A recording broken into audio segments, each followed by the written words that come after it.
can I see that? Because I need a double screen. That's a bit more space.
Introducing NHS Professionals National Bank. NHS Professionals National Bank is a workforce solution that allows experienced healthcare professionals to be deployed to any healthcare organisation in England. NHS Professionals National Bank is a workforce solution that allows experienced healthcare professionals to be deployed with healthcare organisations in rostering technology. NHS Professionals National Bank is a NHS solution that allows no rostering system healthcare professionals to be deployed with allows organisations to access existing technology. NHS Professionals National Bank is a NHS solution that allows no rostering alternative to external agencies. It allows organisations to access existing technology programs to provide NHS Professionals National Bank to external agencies. It allows organisations to access existing technology programs to provide NHS Professionals National Bank to external agencies. With integrated technology that helps reduce bank pressure to provide NHS Professionals National Bank to external agencies. Partnering allows technology that helps reduce bank pressure and explore collaborating with professional banks and entities. Partnering allows technology that helps reduce bank pressure and explore collaborating with professional banks and entities. Partnering allows technology that helps reduce bank pressure and explore collaborating with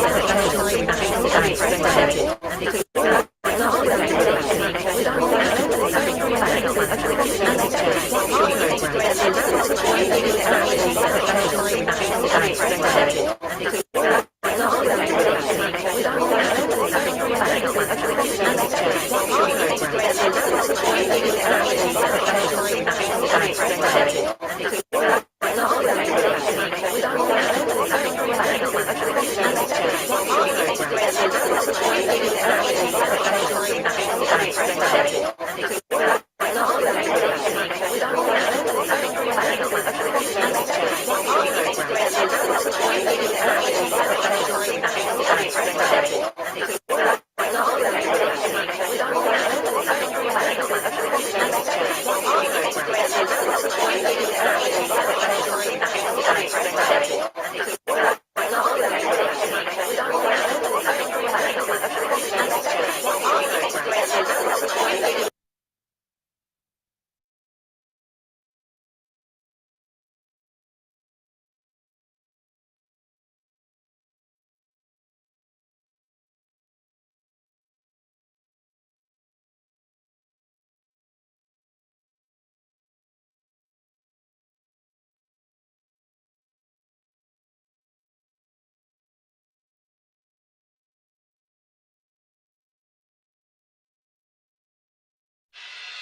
The Workforce Alliance is a partnership of 4 NHS procurement hubs and Crown Commercial Service. We have a collective objective to serve the NHS in terms of its workforce requirements. The Workforce Alliance is experts across the country coming together and working for that one single good, which is providing our trusts and our customers the service that they want.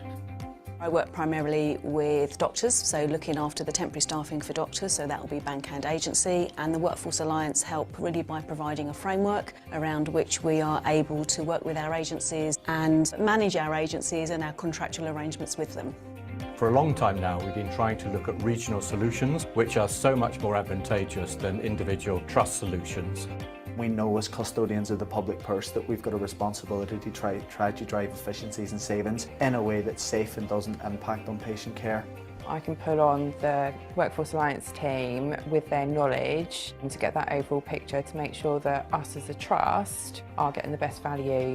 Through listening to our trusts and our customers, through understanding best practice across the country, we look to try and implement solutions that we know work elsewhere. Between us all, we have some sort of relationship with the vast majority of NHS trusts and ICSs and ICBs across the country, as well as having links into the centre, for example, the Department of Health and Social Care, NHS England. So we're very well placed to be able to bring people together.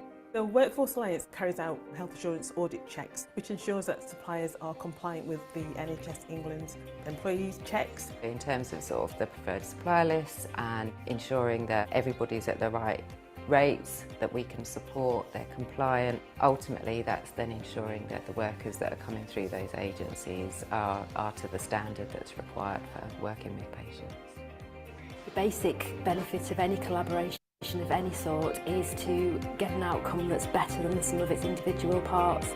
If you're interested in knowing more about how the NHS Workforce Alliance can support your trust or system, please don't hesitate to reach out to us through our NHS Workforce Alliance website.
Good morning and welcome to Nursing Times Workforce Digital. It's great to be here again with you at this event. My name is Steve Ford and I'm the editor of Nursing Times, and I'm going to be your chair for this morning's event. So today represents the virtual companion, a taster really, for our Workforce Summit in London next week, which will be followed in the evening by the Nursing Times Workforce Awards.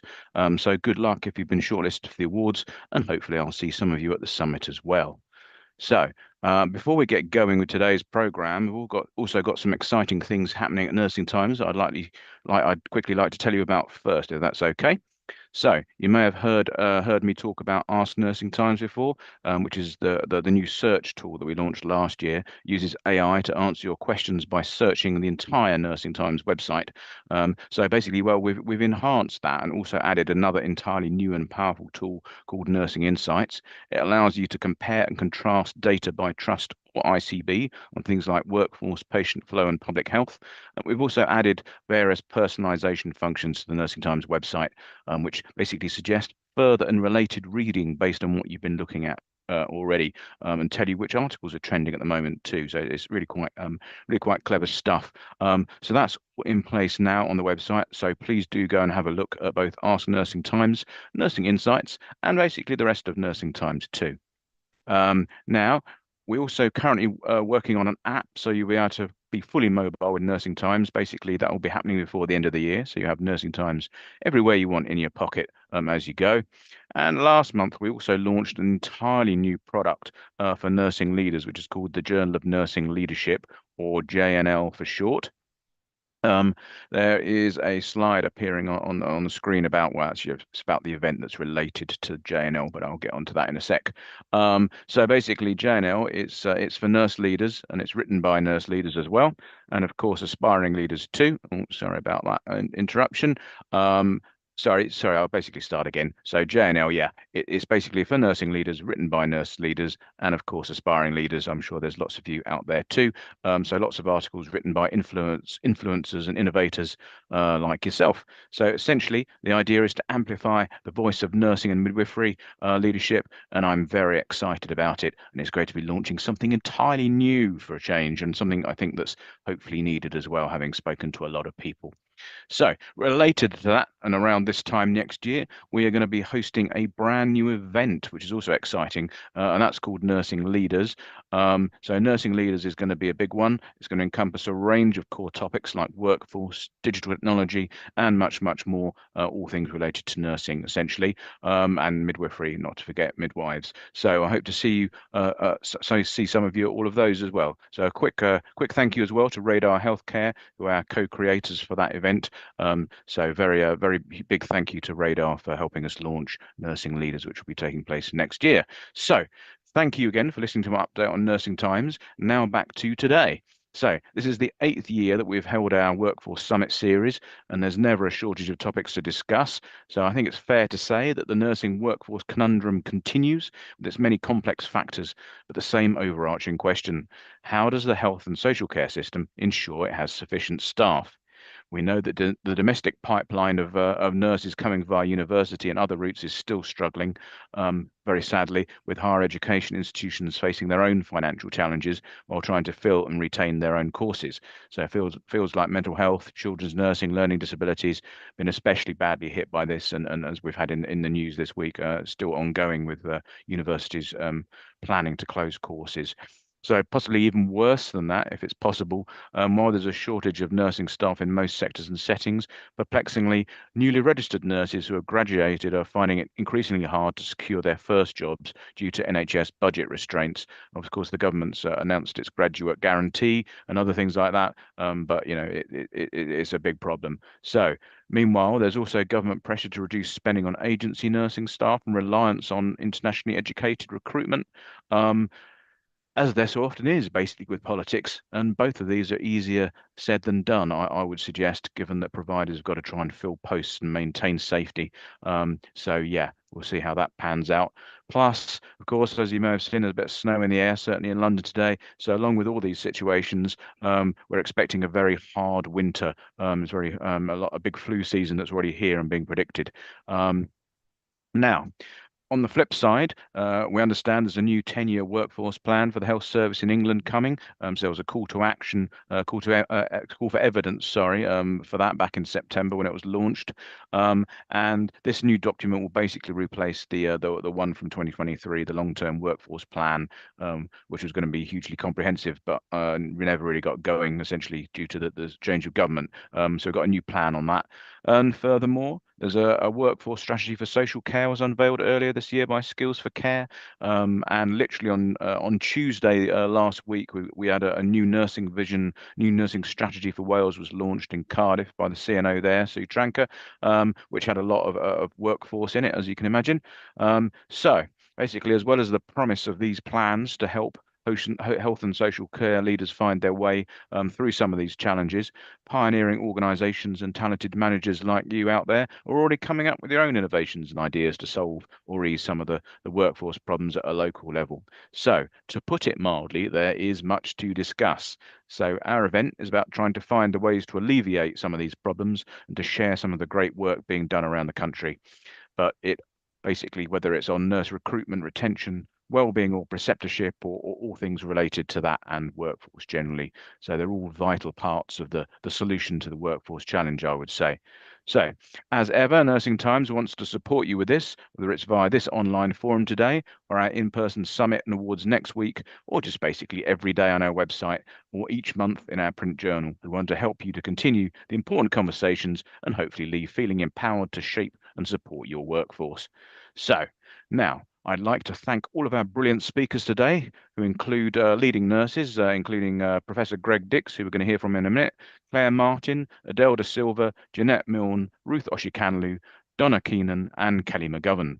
Among other things, they'll be speaking about the importance of listening, providing sustainable perinatal service in today's NHS, delivering the NHS agency reduction targets through collaboration, which I alluded to earlier, delivering the NHS 10-year health plan, what nurses and patients need for system-wide change. That's a big one. Obviously, a lot of talk about the plan at the moment. And all through this morning, you will, of course, have the opportunity to ask questions or make comments after each of the presentations and panel discussions that you'll be hearing. If you have a question, simply put it in the chat box during the session, and I will put it to the speaker on your behalf, time permitting. Next, I'd also like to thank our sponsors, in particular our headline sponsors today, NHS Professionals, and also our networking partners, OMS and the NHS Workforce Alliance. Without their support, we can't put on events like today. Therefore, please make sure you visit the exhibitor booths via the sponsors tab, start a conversation and find out how they can support you and your workforce, basically. Also, a big shout out to our charity partner this year for our workforce series, who are the Florence Nightingale Foundation, who I'm sure you've heard of. They support the profession through its highly respected leadership programs for nurses and midwives and do a really great job. So nice to give them some extra awareness too. Also, once you're logged into Swapcard, you will have access to the news feed where you can view the upcoming content schedule, the virtual exhibition stands you can interact with and explore the resources available. And there's also a joint exhibitor chat room where you can learn more about products and services. As a quick reminder, make sure you're watching via the Watch Live tab to keep up with all the brilliant content that's happening this morning. Basically, if you want to familiarize yourself with the Swapcard platform, you can introduce yourself in the chat box where you can basically talk to everyone else who's watching and us as well. So basically, don't forget to post as well about today's event on social media. And if you do so, please use the hashtag #NTWorkforce. That would be great. Thank you. And also, very importantly, by attending today, you get 3 CPD points for revalidation. So be ready to scan the QR code on the slide, which will be appearing at the end of the event. So don't forget your CPD points. So lastly, if you have any questions about using Swapcard during the event, please use the chat to the NT team for help button, where someone will be basically available to answer any questions you have as we go through. So that is enough from me, I think. So now let's meet our first speaker of the day, who is Professor Greg Dix, who is the new Chief Executive of NHS Professionals. So great to see Greg again. He was our Lifetime Achievement Award winner at the Nursing Times Awards a couple of years ago. So it's great to have him here with us today. So over to you, Greg. Thank you. Yeah, thanks very much, Steve. You've kind of over-promoted me on the new CNO of NHS Professionals, not the new Chief Exec. But yeah, thank you. So good morning, everyone.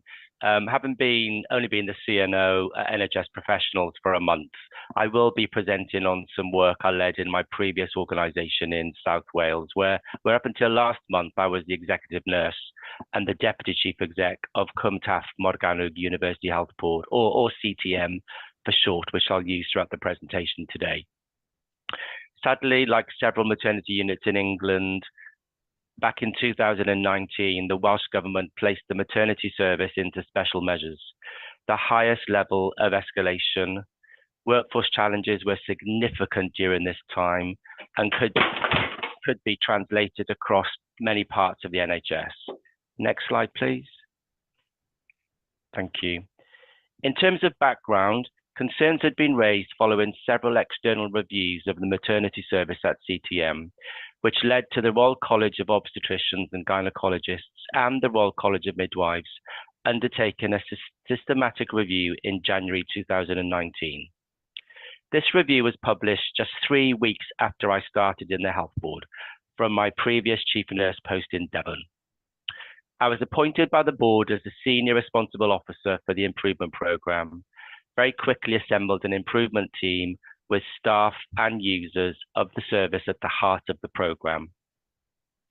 From the independent review, which was conducted in 2019, it was clear that the maternity service was working under extreme workforce pressures and under suboptimal leadership. Key failings included underreporting of serious incidents. In just one look-back exercise from January 2016, the Health Board identified 43 previously unreported cases.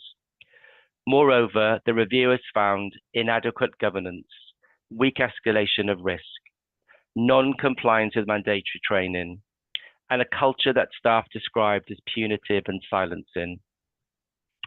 A thematic analysis of the cases examined noted 5 recurrent systemic issues: failure to listen to women and families, failure to identify and escalate risk, inadequate clinical leadership, workforce shortages and inappropriate treatment leading to adverse outcomes.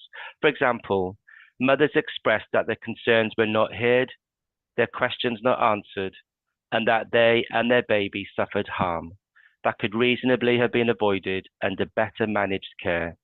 Staff just didn't feel listened to. The human cost of these failings cannot be overstated. We're talking about women and families who went into hospital expecting safety, compassion, and competency, and instead found themselves navigating tragedy, uncertainty, and loss. The review found that learning from incidents was often delayed or ineffective. Investigations lacked multidisciplinary oversight, and recommendations were not embedded into ongoing practice. Recognition of these failings was the first step towards accountability and improvement. An independent oversight panel was appointed by Welsh Government to support the Health Board. So today I just want to reflect on 4 questions. What were the root causes that permitted these failings to persist? Why was the voice of staff and users so very lacking?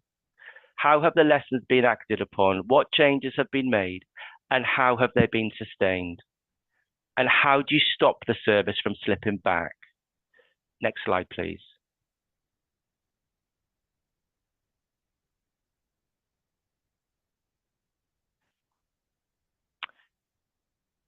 The review of CTM's maternity services exposed serious problems in staffing, culture, and leadership. Firstly, there were chronic staff shortages across midwifery and medical roles. Many midwives were working extra shifts and long hours just to keep the service running. Significant vacancies and high sickness levels inevitably led to fatigue, stress, burnout, and when staff are feeling exhausted, the risk to patient safety increases. Poor integration of midwives from a neighbouring unit with a clash of cultures added to the significant pressures. There was a toxic and fearful culture, staff said. Staff described feeling unsupported, afraid to raise safety concerns. Some said when they spoke up, they were ignored or even criticised. This kind of environment prevents open discussion and learning, 2 of the most important foundations of safe care. My camera. There were gaps in training, supervision, and leadership. Junior staff often felt isolated and uncertain, and consultant cover was sometimes inadequate, particularly for high-risk or complex cases. There was no consistent approach to developing staff or ensuring the right skill mix on each shift. Poor clinical governance processes leading to a lack of oversight from the board and poor working relationships within the neonatal unit. The maternity service felt very disconnected, an island from the rest of the organisation. Midwives were criticised in the local media, blamed for providing poor care, and felt terribly embarrassed to wear their uniform. Local communities were angry, demanded accountability. It was such a challenging time for all involved. Together, these challenges created a workforce that was overstretched, overwhelmed, lacked direction, under-supported, and unable to deliver the standard of care that women and families deserved. Since the review, CTM has implemented numerous key improvements to address these chronic workforce challenges. I can't emphasize enough how important it was to sit down with staff to really listen to their stories. Our staff need to feel heard, and more often than not, will have the answers to those thorny issues you're trying to address. Seeing and feeling the accountability of your role as a senior leader in a clinical environment is essential, and not just when a service is in crisis. Visibility shouldn't be an add-on to your working week, but integrated into the fabric of your diary. Soft intelligence holds just as much weight, if not more, than an SPC or a run chart at any governance committee. A strong focus on recruitment and retention was crucial during the CTM work. Close working relationships with local universities, regulators, and other stakeholders was imperative in both supporting our staff and rebuilding trust and confidence across our communities.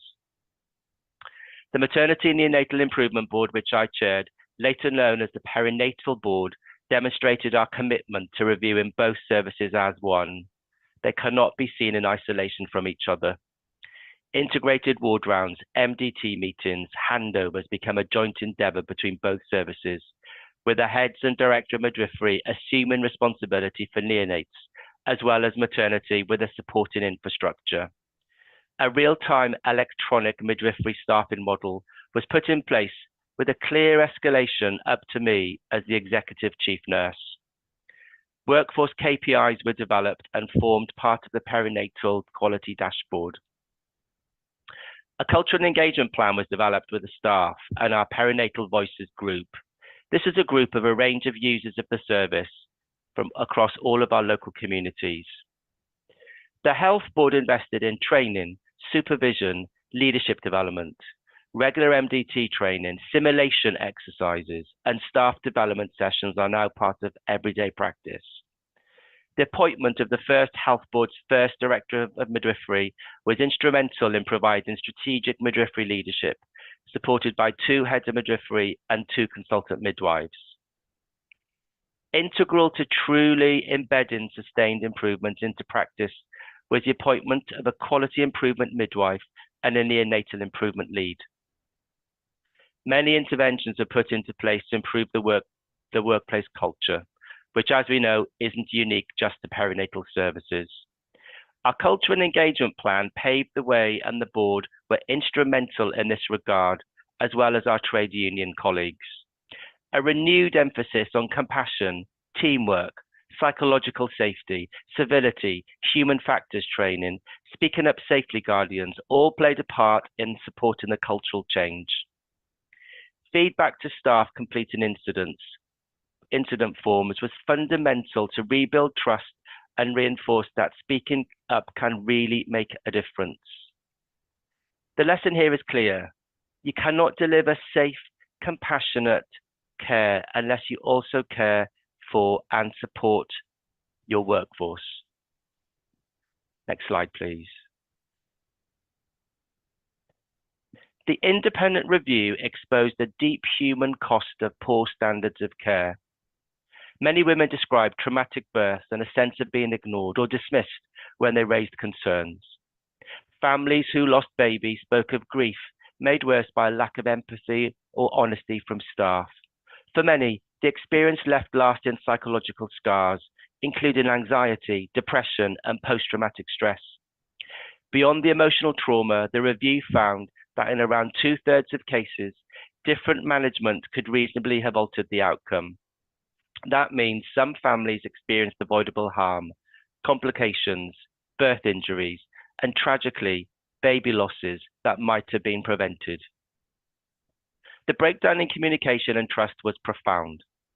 Women said they felt excluded from decisions, offered little explanation after adverse events, and often left without counselling or follow-up support.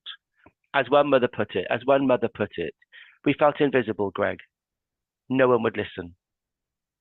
The result was a loss of faith, not just in maternity services, but in the wider NHS health and care system. The failure of compassion had consequences that extended across families and communities. I spent many, many hours listening to women and their families telling me their stories of their care. It was absolutely heartbreaking to hear the tragic events that unfolded during their pregnancies and a recurrent theme of not being listened to when in labour, knowing that something just didn't feel right. Since the review, CTM has taken a number of steps to rebuild safety, public confidence and compassion in perinatal care, and is now leading the way across Wales, being the first health board to roll out a perinatal PREMS. Patient stories at boards was a crucial first step, many of which left board members in tears.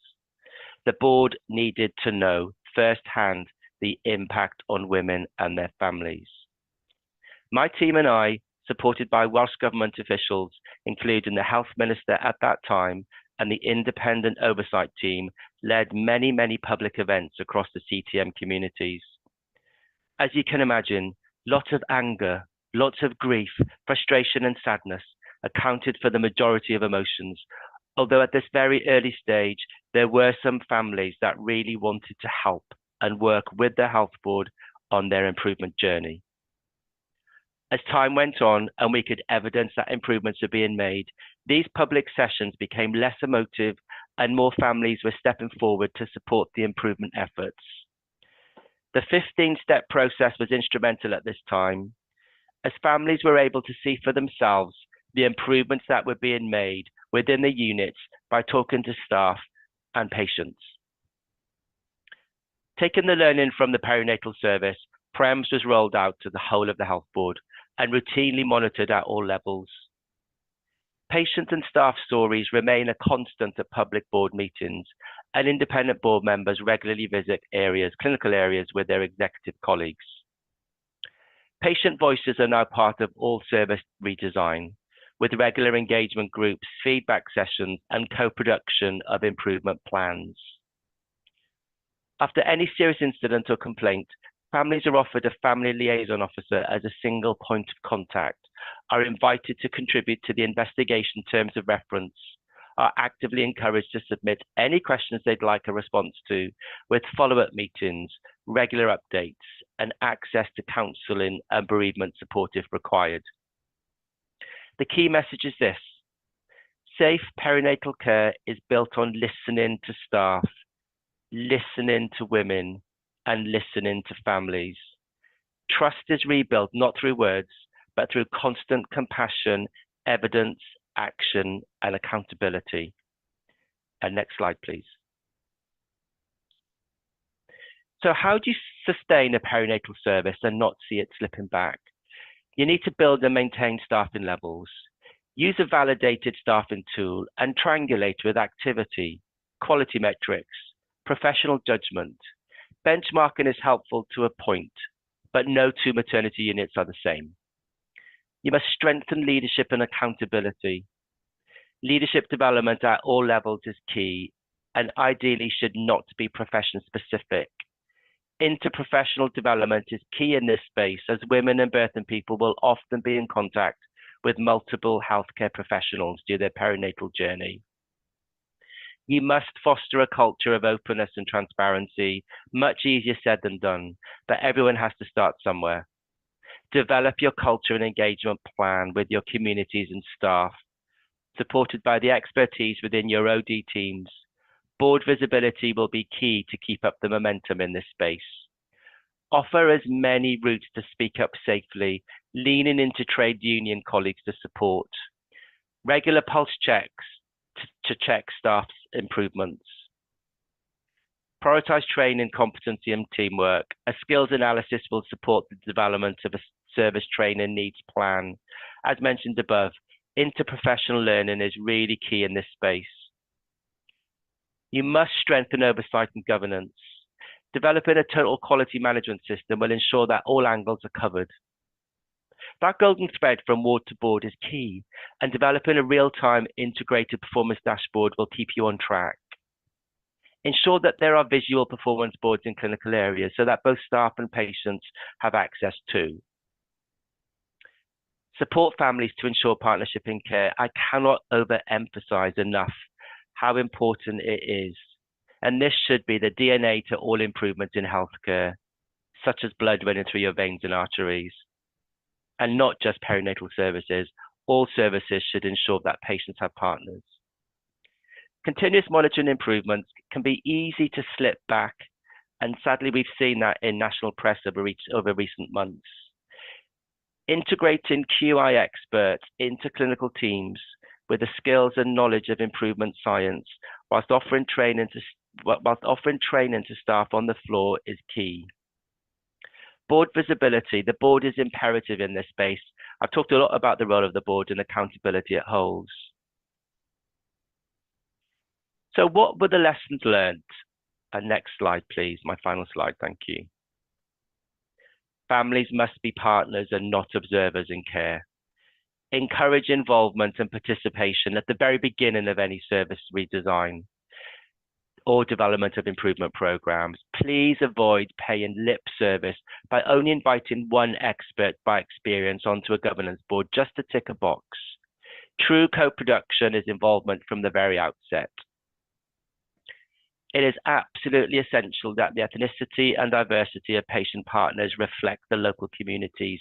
Be honest, be open, and be transparent about the challenges you're experiencing, and actively seek their lived experience to support you in driving the improvements required. Ask them, what does a good service look like? How would you like to be cared for? What worries you? Such questions will often open up dialogue with such rich information coming back to you.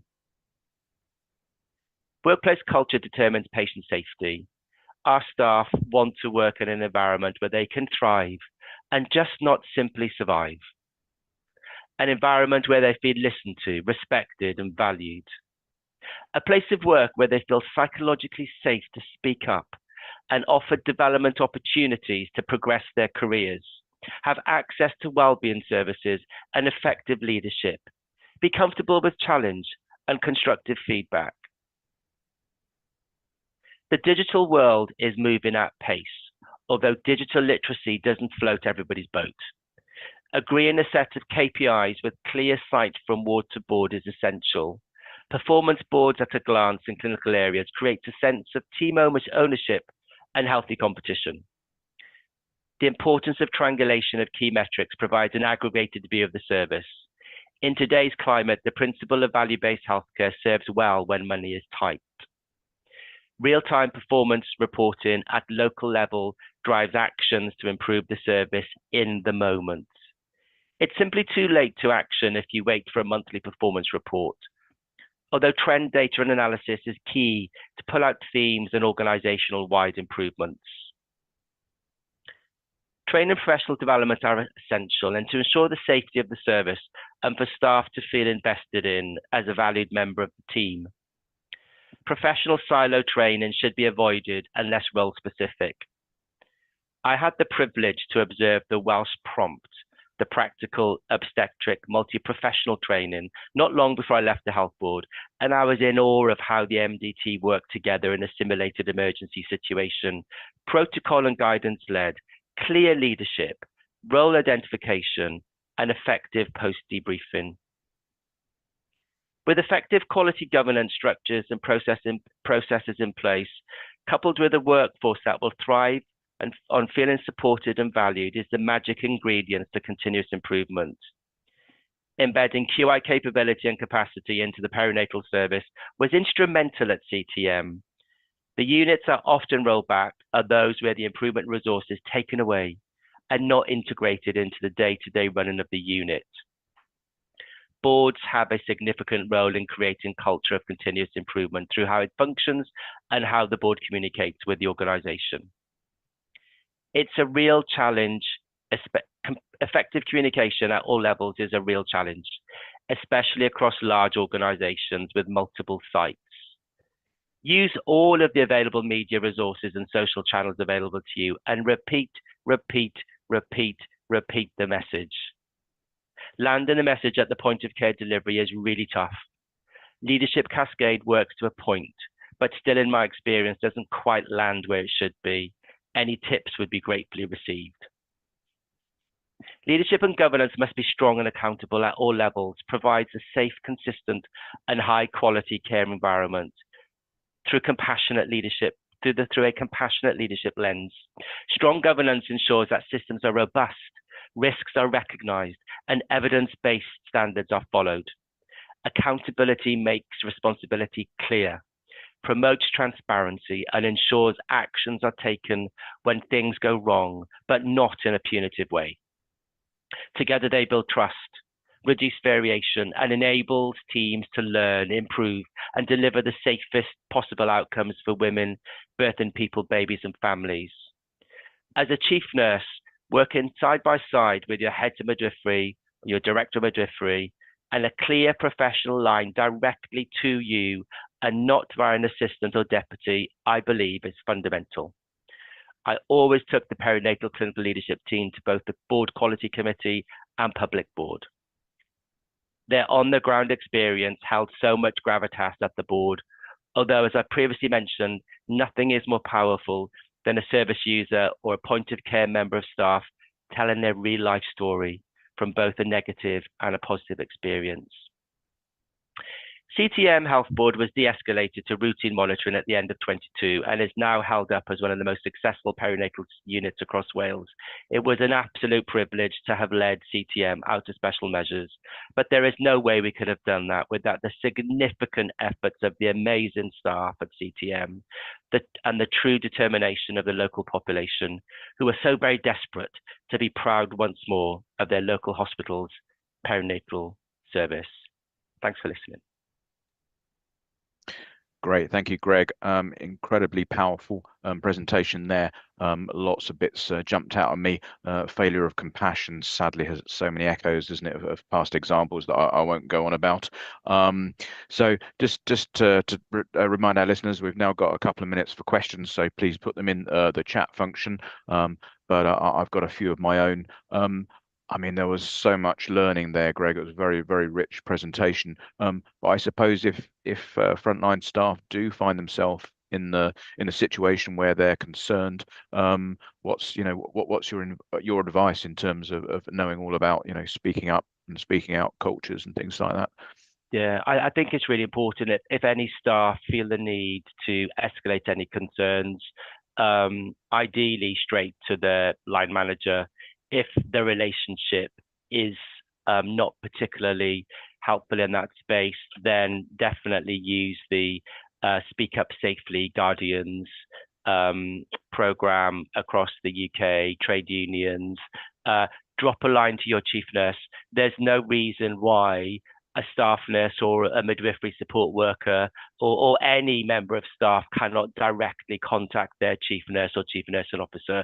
There may be a hierarchy between us and them, but it doesn't matter. It absolutely doesn't matter. If staff are concerned, there are many opportunities across health boards and trusts to access some support.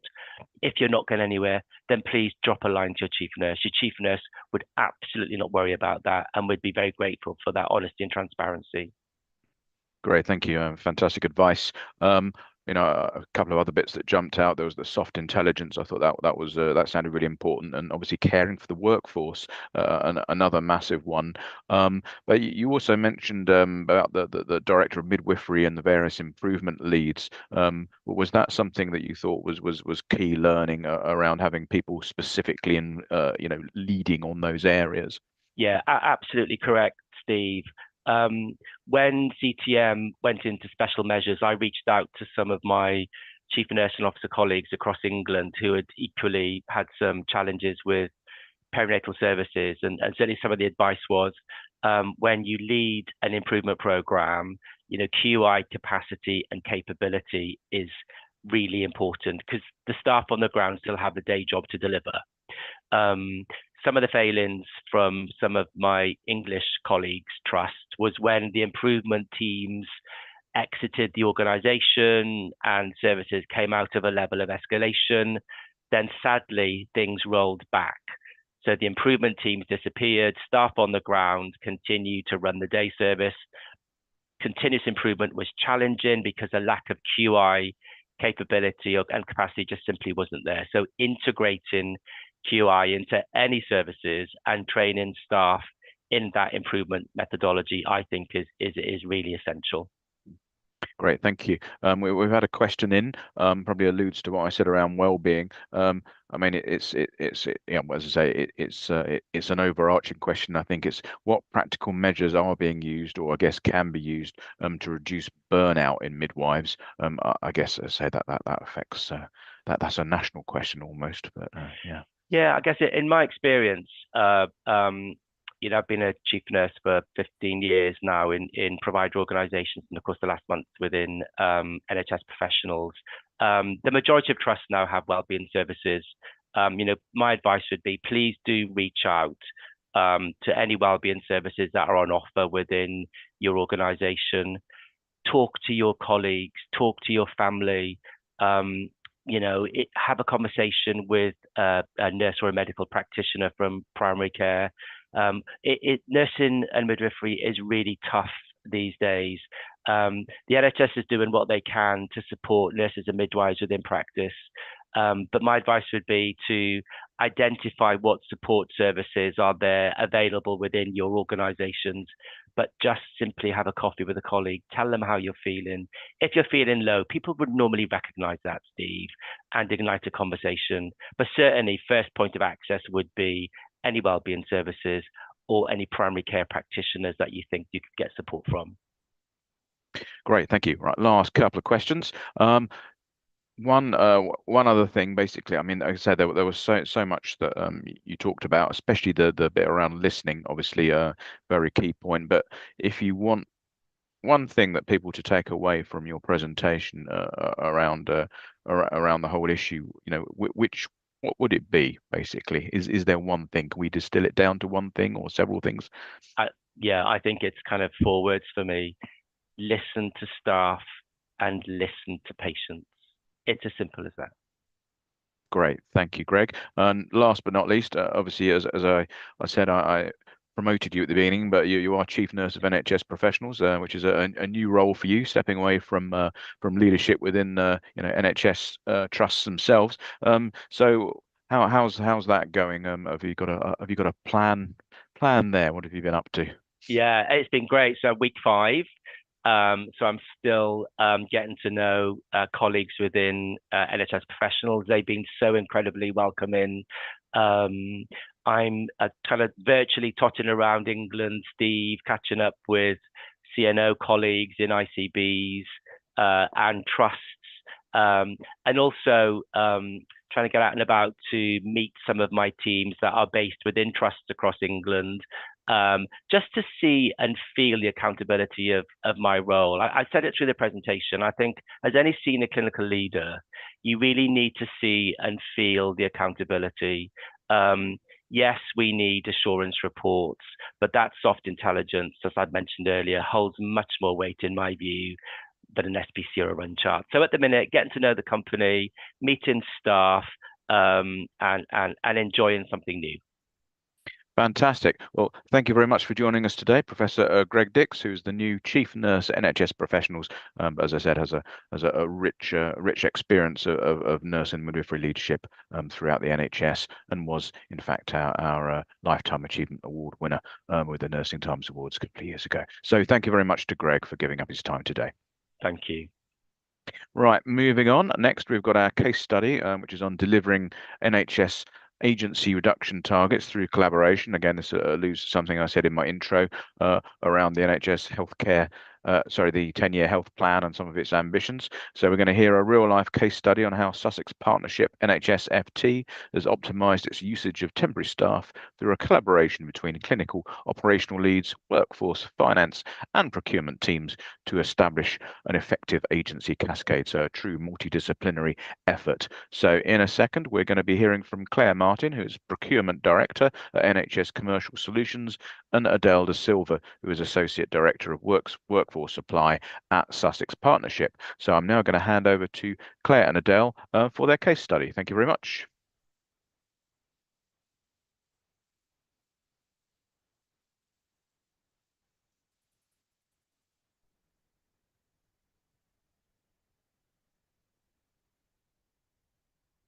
Thank you very much, Steve. Good morning, everybody. Thank you for having us today. So we're going to talk today, as you said, with regards to the project that we did at Sussex Partnership to significantly reduce the cost of agency spending over the last few years at Sussex Partnership. I'm Claire Martin. I'm the Procurement Director here at Commercial Solutions, which is part of the Workforce Alliance. And I'm joined today by Adele. Hi everyone, I'm Adele De Silva. I'm the Associate Director of Workforce Supply, and within my role at Sussex Partnership, I manage the temporary staffing function. So the reduction of agency spend falls directly underneath me. Next slide, please. Thank you. So just coming into the context, so if I give you some context about where we were as Sussex Partnership, like many other mental health providers, we faced mounting workforce pressures and increased demand for our services during and post-COVID. And often those workforce, that demand was not met with the same workforce supply coming through our training routes and our normal domestic substantive supply. So we had a significant rise in agency usage to the point that at one point our agency usage outstripped our actual substantive workforce, which was absolutely not the position we needed to be in. It created a number of different issues within our workforce, including instability, lack of consistency of care, managers describing to us, we have no idea who's going to turn up from one day to the next. And as you can appreciate, many of you on the call, when you're working in mental health services, it can be dangerous and very risky. So not knowing your colleagues and the level of training that they were having really posed a significant concern for us, and that was around the quality and not only around the pay.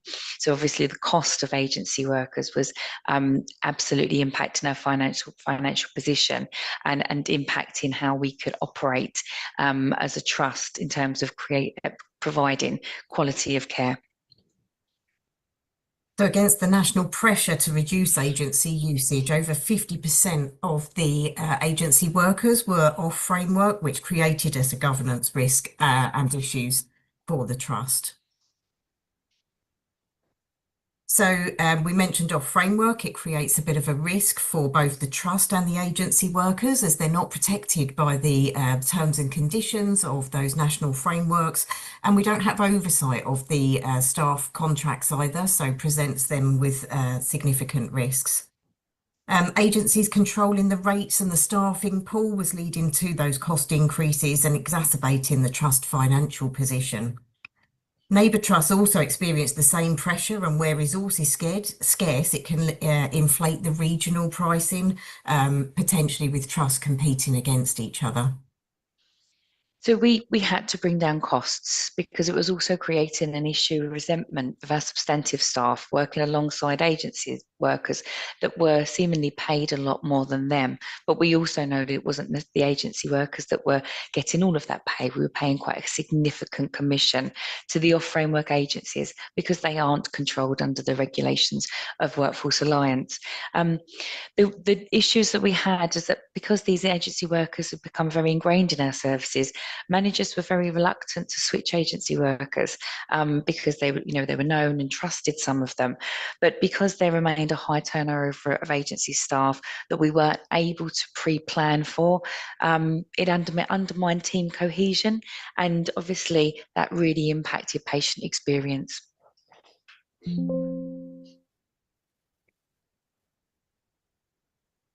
Next slide, please. Thanks.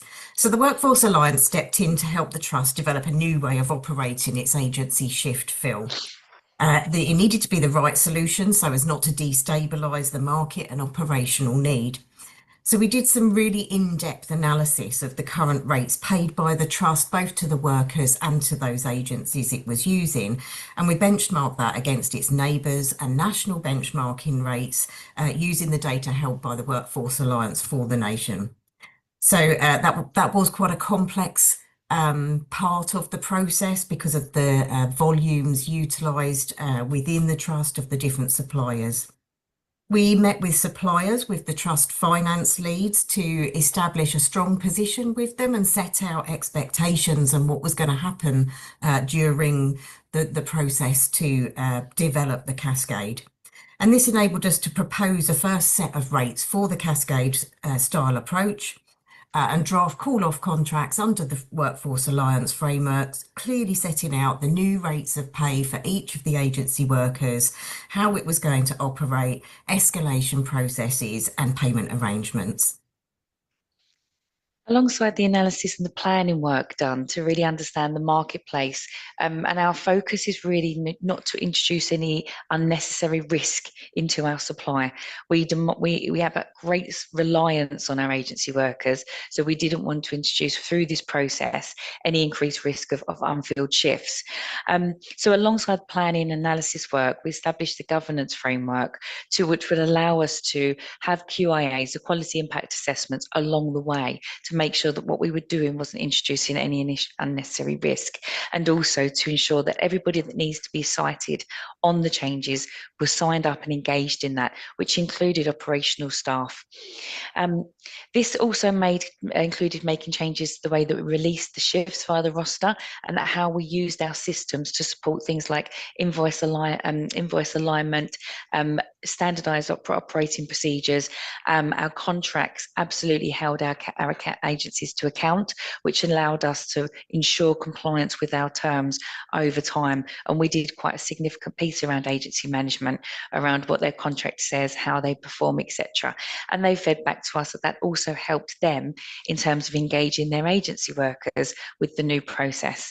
And we also obviously had a huge focus on recruitment and bank conversion into substantive posts, and which we were able to do. Bringing the rates down paid to agencies allowed us to bring the more parity across rates, and then people were more able to join us and they wouldn't lose so much money. So that actually supported our increased substantive workforce also.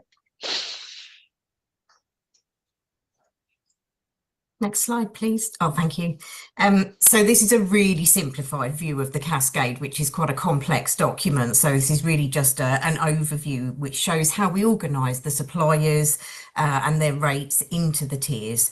So agencies could only provide at the capped rate, NHSE capped rate, within that tier 1. So these were the auto-release bookings that Adele mentioned earlier. They went out 28 days in advance, and also those agencies were allowed to place block bookings. So if the vacancy hadn't been filled, after 14 days, they were then released to the tier 2 agencies.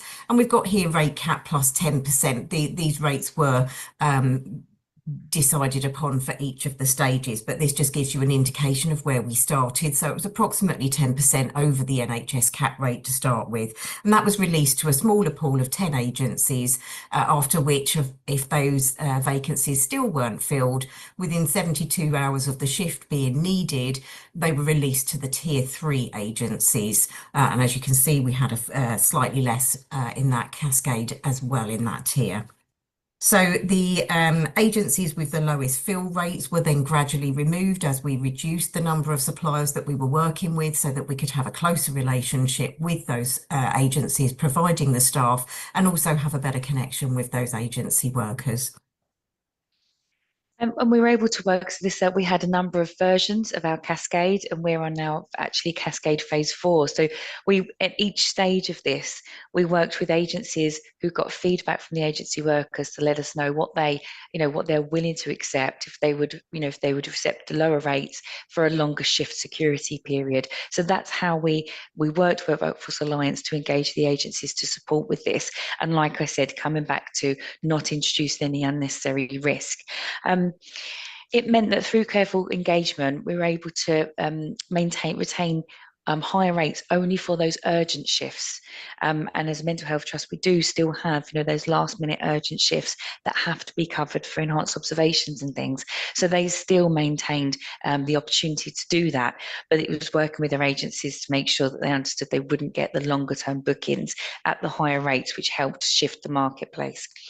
We protected the value of our long-term agency workers through the phase changes. So we would give notice, so people would know when the plan changes were coming. And as Claire mentioned, we worked with other regional partners to make sure that that was a regional approach, that we didn't have everybody leaving to go to the trust next door. So again, protecting our supply in that place. And as I've mentioned, we're now on phase 4.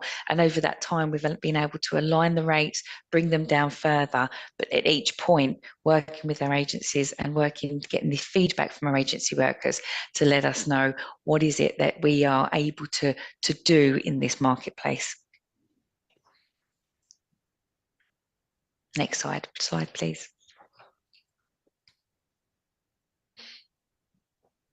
Thanks. So the rebalanced approach has enabled the Trust to reduce its agency spend significantly by millions of pounds over the last few years. We've been able to ensure full compliance with the cap rate, and actually in some instances those rates are under cap. Our agency usage is now at one of the lowest levels this year it's ever been. We've reduced the number of agencies, as I mentioned, enabling us to build stronger partnerships with them and provide higher quality service to our teams. We've increased the bank uptake due to earlier shift release. We've improved ward satisfaction with agency workers, and now many of those agency workers are either bank or substantive staff, as Adele mentioned. So the nursing vacancy rate is now below the national average for mental health. We've also used Workforce Alliance to do international recruitment, which has reduced our long-term reliance on temporary staffing, and obviously that has led to a significant contribution to the Trust's financial position. And the eradication of the off-framework agencies has definitely increased our quality and our compliance. So the safety on our wards has improved with assurance around the training quality, which has definitely helped our wards. We've got strengthened quality monitoring in place now. So where we are using agencies, because of the strength of contract management, we have much improved quality on our wards. Compliance documentation, so agencies are aware of what they need to provide us, and that is checked, and there's assurance around that. And through the Workforce Alliance, that agencies are audited against that. So again, it helps with our compliance as a trust. We've got safer and definitely more equitable staffing across the wards, and we really value our agency workers where we have them. It is much fairer in terms of pay, but you know, we are in a position that we still need reliance on an element of temporary staffing. So that better engagement, as Claire's mentioned, has allowed them to join us substantively, which is wonderful. But also we've continued to work with some really great agency workers who absolutely prop up our services when needed. And it's also helped us to rebuild trust with our staff and our and perceptions of fairness. So teams report to us that we are more assured around the people on our wards. We feel safer. We have, you know, there are people who are known to us, and obviously there is parity across pay, which absolutely improves staff engagement. Next slide, please. So we continue our partnership with Workforce Alliance. We've found it absolutely so valuable working with the knowledge that they have of the marketplace, their engagement with the agencies, but also it gives us a bit of credibility and clout, if you like, when we're actually negotiating with agencies, because the framework is such a significant framework in our world that the agencies want to comply with the instructions or the requests to ensure that their business is maintained. It's enabled for us to deliver a sustainable, fair and compliant temporary staffing model, and we continue to do that with Workforce Alliance in a number of different ways. We now have strong governance around our contracts with agencies. It's the regional collaboration that Workforce Alliance has actually supported, again coming back to the rates, has been invaluable. We're able to make evidence-based decision making, because in actual fact the data that's collected at the Workforce Alliance level and the regional level helped inform us and continues to inform us around our strategy around temporary staffing. And the focus now is back on frontline care and workforce wellbeing, as opposed to looking at rates and costs. So that's enabled us to shift our focus, which I'd argue in a more important place, because the rates and the costs is dealt with and is managed and governed under this process. And now we can really shift our focus on quality and experience of our temporary staffing and obviously our workforce generally. So it left us in a really defensible position as well. This was quite a new approach, and obviously agencies were used to controlling the market a little bit more. So taking back that control, but also going through a really kind of clearly defined process, both internally and with the suppliers, gave us a really defensible position. And that meant that we were able to evidence that the process that we'd put in place and the cascade tiering was fair. So that there were lots of questions from the agencies, I think, at first, because they were getting used to this new way of working. So there were questions around, how is this fair? What does that mean for me? But because we were able to demonstrate that to them and run through the whole process, it was fair and equitable, and we've received no challenges from any of the suppliers. Thank you. I think we've probably got some time for some Q&A. Well, great. Thank you both. Yeah, just a quick reminder to everyone out there. Basically, I think you need to exit full screen mode in Zoom so you can see the actual chat box to put your questions in. So just a quick reminder to do that if you want to take part in the Q&A. But yeah, basically, thank you, Claire and Adele. It's a fantastic case study and a real success story. I mean, it's across the board, isn't it? It's not just the financial savings. It's, as you know, you've achieved lots with, as you said, with safety and relationships with organisations that you work with as well, and a bank as well. So it's fantastic.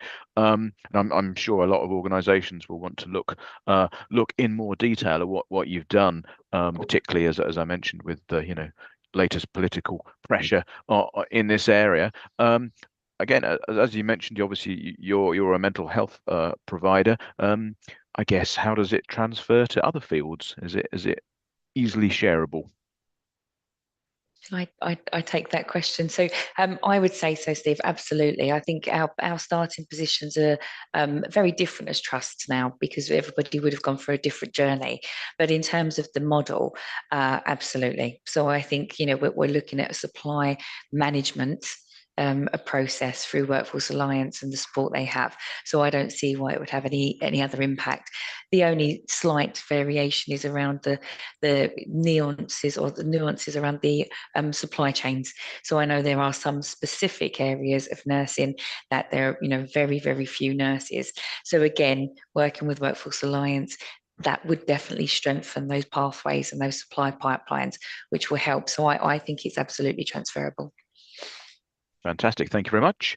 Had a couple of questions in already, so thank you for that. I'll give it as two. One is it's a fairly direct one. It's just basically how much money have you saved, and the second one is how did you attract workers to the bank? Was there some kind of incentive, or I guess maybe they just wanted to work in the bank? Yeah. So in terms of money, so our year-on-year saving was £12 million. So compared to the previous year, and this year we're on track to save even more. So we're well within our 30% saving target from the government, which is great. So in terms of conversion onto bank, one of the key issues we had is the pay differential to start with. So our framework agencies were charging significantly more than framework agencies were able to, but actually we needed to work with agencies even on the framework to pull that down. Now we are at a position, so as we closed that pay differential, we were able to convert more people into our bank. The other thing that we also did is supported a fast track conversion process, which enabled agency workers to continue to work on bank with their existing training for a set period of time, because mandatory training takes time. So what we didn't want to do is disadvantage agency workers in terms of not being able to work for a set period whilst we onboarded them. So we had a fast track approach, which was risk assessed and signed off at the clinical level around that. But that absolutely supported that transition into our bank workforce. Great, thank you, Adele. Right, just looking at the cascade itself. I mean, how long did it take to set up, I suppose? And I often ask similar questions in these situations. But I mean, were there any real key challenges that you had to get round or find solutions for over the period? Yeah, I mean, I'll take this one. So I think the key challenges was the initial engagement and the concern about risk. So in all, what we needed to do to overcome those challenges was to evidence through data and engagement from agencies how we would either mitigate or what the actual risk would be. So that was one of the biggest barriers, I think. It was the engagement piece with ops, being nervous about letting their existing agencies go or pushing the rates down. They might lose their people.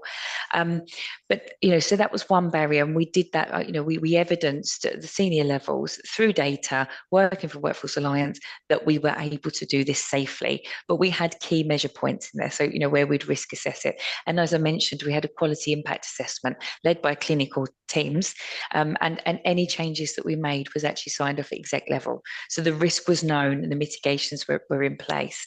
The other part of this, in terms of getting it in and making it stick, if you like, was the governance model.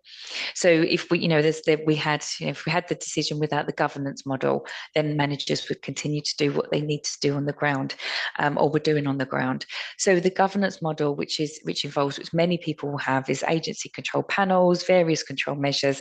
So that governance model enabled us to enforce the rules, but also enabled operational colleagues to raise risks through that. So we would open, the conversation was always open, and that we would always listen to where there were risks starting to open up, continual monitoring of the data. And so in actual fact, we could evidence that there was no additional risk through this process, almost on a weekly basis. That was the check-in points for us. Fantastic, thank you. Right, another question that we've come in, probably the last one, I think, looking at the clock. How do you motivate teams in the middle of these operational pressures? Well, yes, yeah. I think it's a big question. So I very think big question. and it sounds awful. I think one of the motivations is to is around compliance and safety, and it's about continuity of care. So if we could evidence, so one of the things in terms of sticking to the rules, if you like, in terms of when there's lots of pressures, one of the motivations is, one, you have a safer workforce on your ward and a more consistent workforce. And that, if we could evidence that, bearing in mind, it did take some engagement and there was some suspicion at the beginning, but that working very closely with the teams, hearing them, making sure there's mitigations and listening to their risks, that is absolutely fundamental. And so through that process, we were able to provide more safer and more consistent staffing. And the proof is in the pudding, if you like, that when we could do that, then actually the fears and the risks and the issues started to not go away completely, but that level of concern was quieted it, and actually lots of feedback from staff was, we like our agencies now, we like we like who we have, we like the consistency, and we worked with them to allow them to book the people they wanted to book under our framework rules, so they weren't getting all different people turning up every day. And I think that is one of the biggest drivers for people to comply with this. I think that's a perfect place to end. Thank you very much to Adele and Claire. A really fantastic, positive example, which is always great to hear about. So thank you to them for sharing that. And we've now got a short break, and then we'll be back in about 5 minutes at 11:10 for our panel session on the 10-year health plan. So I'll see you very soon.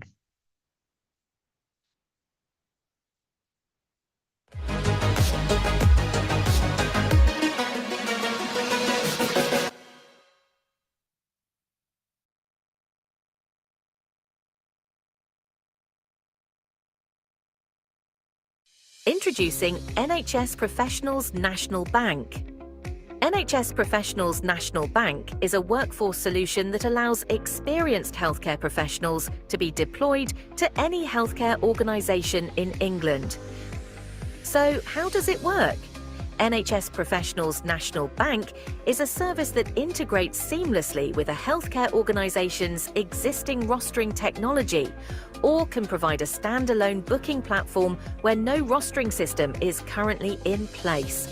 It allows an organisation to access staff to support their existing bank, as a supplementary bank, and a first alternative to external agencies.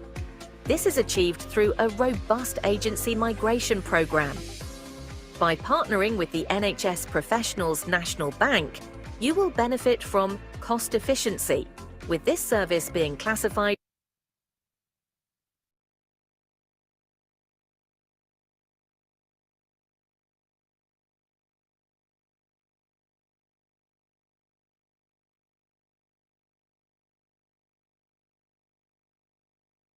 as bank spend. It is more cost-effective than external agencies. A seamless interface with integrated or standalone technology that helps to reduce administration. Staff reporting with full visibility through business intelligence. Partnering, collaborative working without wholesale change.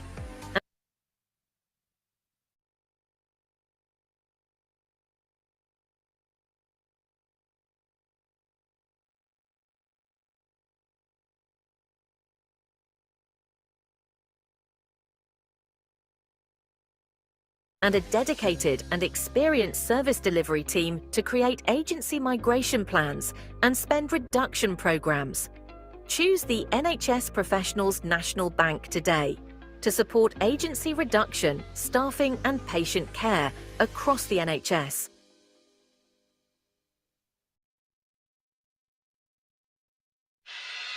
The Workforce Alliance is a partnership of 4 NHS procurement hubs and Crown Commercial Service. We have a collective objective to serve the NHS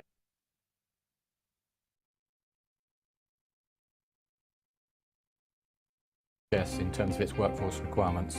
The Workforce Alliance is experts across the country coming together and working for that one single good, which is providing our trusts and our customers the service that they want. I work primarily with doctors, so looking after the temporary staffing for doctors, so that will be bank and agency, and the Workforce Alliance help really by providing a framework around which we are able to work with our agencies and manage our agencies and our contractual arrangements with them. For a long time now, we've been trying to look at regional solutions, which are so much more advantageous than individual trust solutions. We know as custodians of the public purse that we've got a responsibility to try to drive efficiencies and savings in a way that's safe and doesn't impact on patient care. I can pull on the Workforce Alliance team with their knowledge and to get that overall picture to make sure that us as a trust are getting the best value. Through listening to our trusts and our customers, through understanding best practice across the country, we look to try and implement solutions that we know work elsewhere. Between us all, we have some sort of relationship with the vast majority of NHS trusts and ICSs and ICBs across the country, as well as having links into the centre, for example, the Department of Health and Social Care, NHS England. So we're very well placed to be able to bring people together. The Workforce Alliance carries out health assurance audit checks, which ensures that suppliers are compliant with the NHS England employees checks. In terms of sort of the preferred supplier lists and ensuring that everybody's at the right rates, that we can support, they're compliant. Ultimately, that's then ensuring that the workers that are coming through those agencies are to the standard that's required for working with patients. The basic benefit of any collaboration of any sort is to get an outcome that's better than the sum of its individual parts. If you're interested in knowing more about how the NHS Workforce Alliance can support your trust or system, please don't hesitate to reach out to us through our NHS Workforce Alliance website.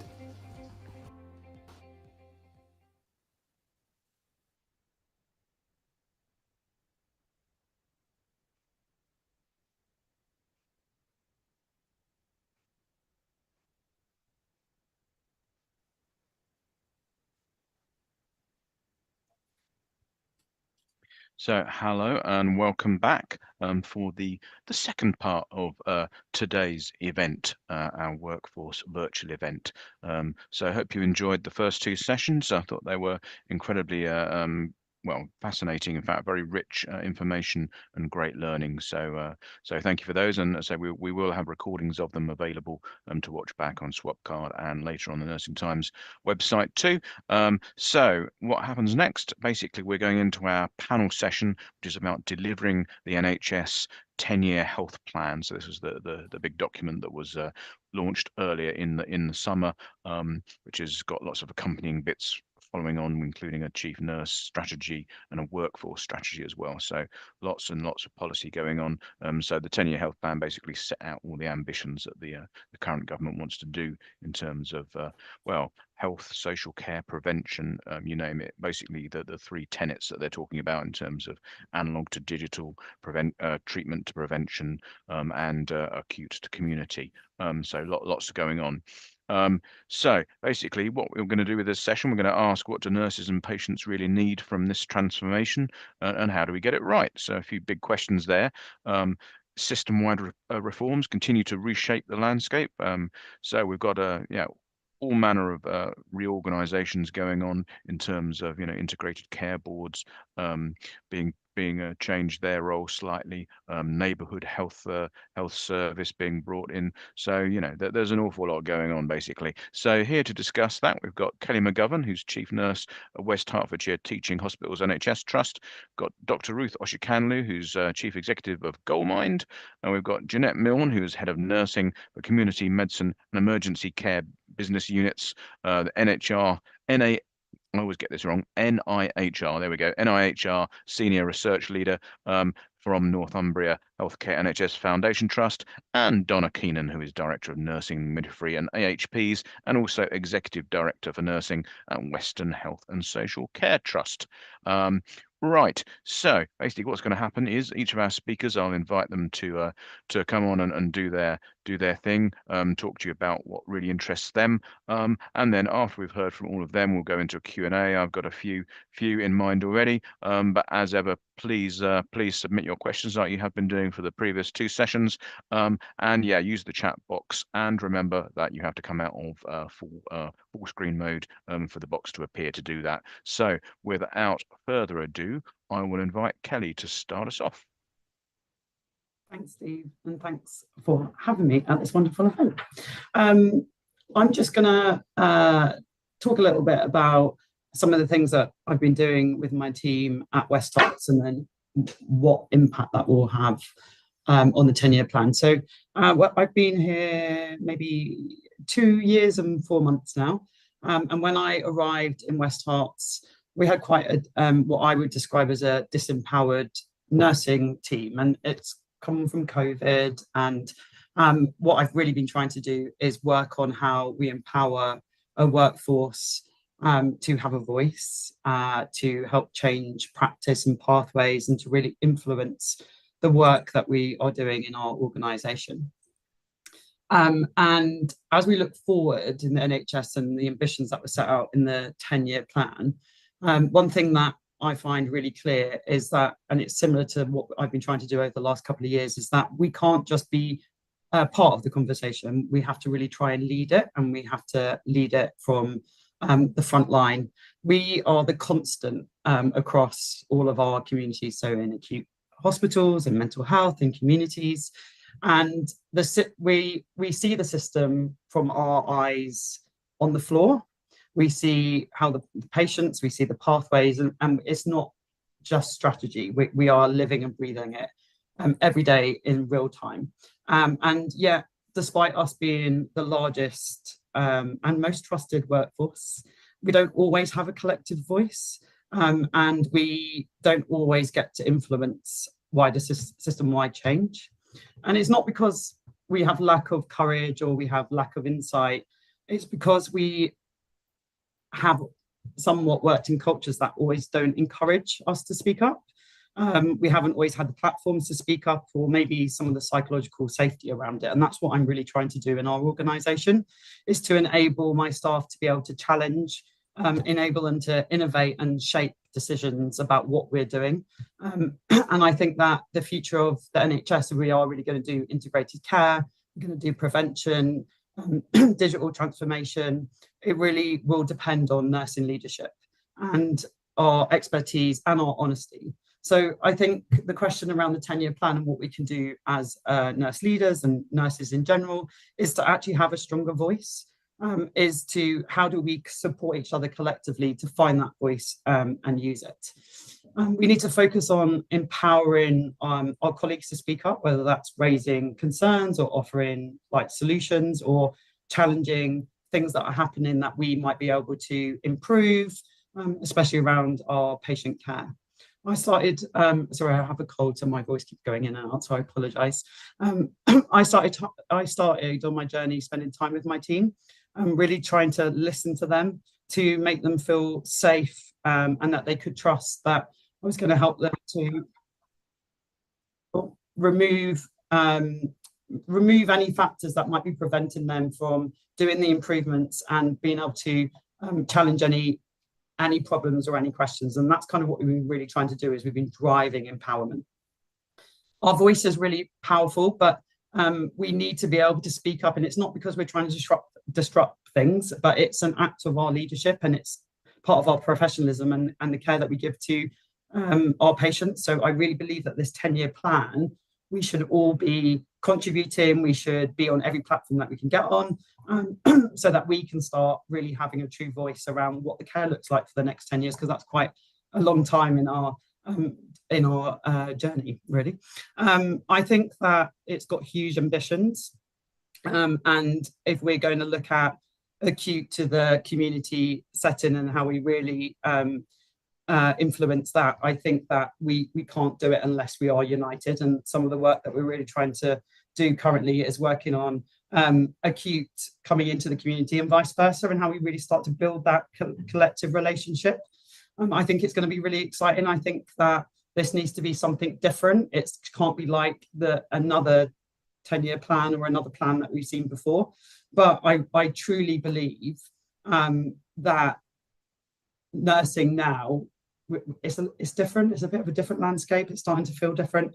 And I think that we have the opportunity to really drive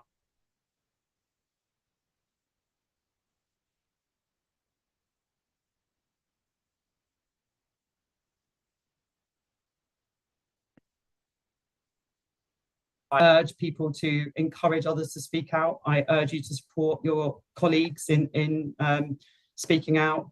And together, I think that we can change the future. And that's what we're trying to do here every day. So that's my my part. I don't know if I've frozen, have I? You froze for just for about 30 seconds towards the end, but I think we got the key take home about so yeah, that's fine. So thanks, Kelly, and also thank you for struggling through a cold as well, and speaking with all that going on. So thank you very much. Great take home messages there. Right, we'll go to Ruth next, please. Good morning, everyone, and thanks for having me on the panel today. I believe that every nurse is born with a voice. What we need to ask ourselves is why, if we have agency, why we're not enabled to use that agency. The 10-year plan sets out this ambitious roadmap for the future. And as you've stressed, the four key themes: sickness to prevention, shifting from waiting to be ill to preventing illness in the first place. So early detection, personalized care, and stronger mental health provision. Then the second, from the analog to the digital, harnessing technology, but we just need to be mindful that we don't replace the human touch of care with technology. So digital records, digital apps, artificial intelligence. Of course, we need to embrace, 21st century, but we just need to be mindful about that, not replacing it with that human touch. And the hospital to community, it's a no-brainer. We need to move our services closer to home with the neighborhood health centers, what we actually used to do before. Pharmacies with extended role, but there's a big place too for nursing and innovation and productivity, focusing on those, scaling up what works. Our screening, we've got very good screening programs, but also ensuring that new technologies deliver better outcomes rather than widening those inequalities that currently exist. It's not rocket science. In fact, it's a no-brainer. However, it would only succeed if nurses and patients are at the center of this plan. I'm a health visitor, and our daily focus is prevention, early intervention, and population health. We look for trends, and we put things in place to address those trends. It's a no-brainer. Prevention is cheaper than cure. And most nursing in the UK actually happens in the community rather than in hospitals and schools and in primary care. If anything, we learned from the pandemic is that it showed us that we can adapt. Once we had constraints, we adapted almost overnight.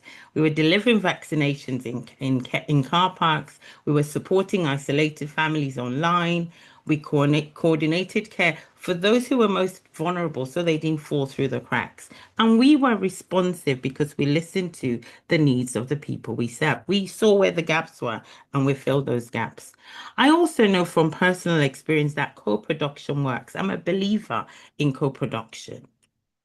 When long COVID left many of our colleagues struggling to remain in work, immediately we started to design solutions, co-designing it with them so that we can create those safe spaces for healing, peer support, and gradual return to work.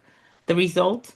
Nurses who might have left the profession found pathways back, preserving their expertise for patients and the communities who needed them. This is what the NHS plan, I believe, must look like in practice. Not top-down dictates, but local, lived solutions shaped by the people who deliver and receive care. But here's my challenge to everyone who's listening today, whether you're a nurse or you're a nurse leader. As I said, I believe we were all born with a voice. So why are we not using it? If we are to be valued by others, we must first value ourselves. And that just means showcasing our impact, but in a language those we serve understand. Those who really need to understand what we do, we need to speak their language. And that is what we did. Well, I did with co-produced a resource during the pandemic. It was the year of the nurse and midwife in 2020.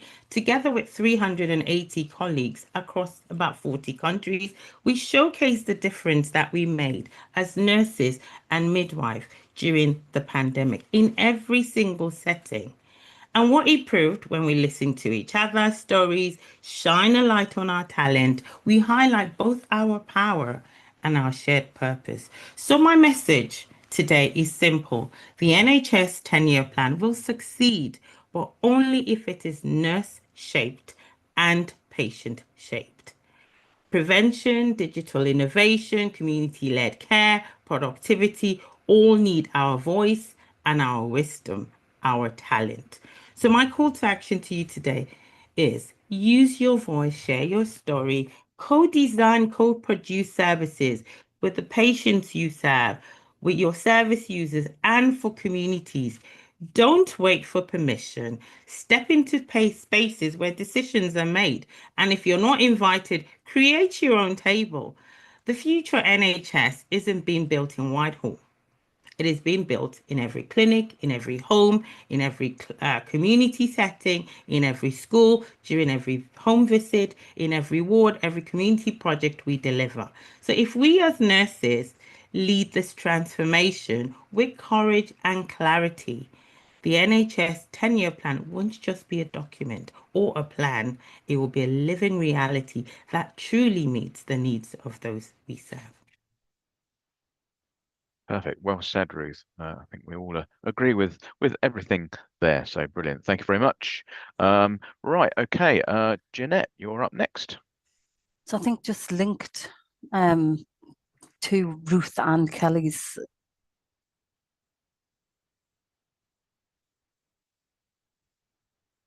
I think we might have frozen there. We'll just give it a couple of seconds just to see if it unfreezes. So I think Jeanette was about to say something very important.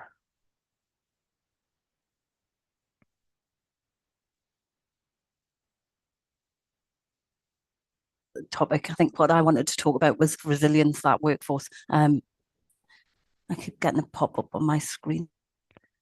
Sorry, Jeanette. We just you just froze just at the beginning of when you were linking with what Ruth had said. So I think that's probably what it was. Oh, she's gone completely now. Okay. Right. Well, we'll wait for Jeanette. Steve, sorry. There you go. No worries. I don't know what happened there. It was so. I think what I'd finished saying was that kindness, civility, and respect is something that I'm really keen to get into our workforce, because we know that the microaggressions that people experience through their career impact and influence their ability to speak up, and we need to encourage active bystanders. You know, we need that voice at every level within nursing to shape this plan and to encourage our colleagues to be in a place where they can share their experiences, share their knowledge, their skills, and their thoughts to influence the plan. I've long worked in community settings and obviously recently taken over medicine as part of my portfolio. And a lot of our community colleagues often feel done to by the acute sector, as opposed to shaping what that looks like for their clients. And they have a really rich voice, and we need to encourage them to share that. But they need the psychological safety to be able to do that. They need to be in spaces where their voice is celebrated, like Ruth said, but also that we as an organisation have systems and processes to try and encourage that at all levels. but also to challenge when things don't go right, and support colleagues through the impact of microaggressions in the workplace or incivility, because we know that ultimately that incivility affects patients and has that impact on patient care. But it's really, really, I think we sometimes underplay the importance of trying to get that right. When we bring together groups of people who don't know each other, it's really, really critical that we work hard on establishing that shared purpose, but also those relationships, because if the relationships aren't there, then people don't feel comfortable, and often voices can be overshadowed. So we need to think about how we create that. The other thing that I sometimes find is that we, as an NHS, we are hugely data rich, but very much information poor.